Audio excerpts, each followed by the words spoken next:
ইসরায়েলের বর্বরতার প্রতিবাদে বিক্ষোভ মিছিলে ব্যবসা প্রতিষ্ঠানে লুটপাট ও ভাঙচুরের ঘটনা ঘটেছে তা উদ্বেগজনক ও উদ্দেশ্যপ্রণোদিত বলে মন্তব্য করেছেন ইসলামী চিন্তাবিদ ও বক্তা শায়েখ আহমদুল্লাহ। নিজের ফেসবুকে এক পোস্টে তিনি একথা লেখেন। পোস্টের শুরুতে তিনি লেখেন, দেশে 4 দিনের বিনিয়োগ সম্মেলন চলছে। দেশের অর্থনীতিতে এই সম্মেলনের ভূমিকা অত্যন্ত গুরুত্বপূর্ণ ও সুদূরপ্রসারী। আর এমন একটি স্পর্শকাতর সময়ে কয়েকটি ব্যবসা প্রতিষ্ঠানে যে লুটপাট ও ভাঙচুরের ঘটনা ঘটেছে তা উদ্বেগজনক ও উদ্দেশ্যপ্রণোদিত।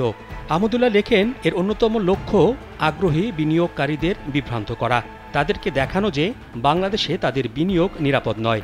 বাংলাদেশে বিনিয়োগের পরিবেশ নষ্ট হলে কারা লাভবান হবে সেটাও স্পষ্ট।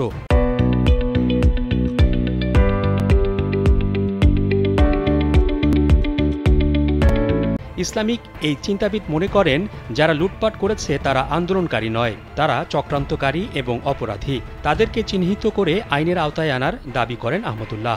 দেশের মানুষ এ ধরনের লুটপাট ও অপরাধকর্ম কোনোভাবেই সমর্থন করে না। আন্দোলন চলাকালে এই ধরনের কর্মকাণ্ড কেউ সংগঠিত করলে তাকে নিবৃত্ত করারও আহ্বান জানান শায়েখ আহমদুল্লাহ।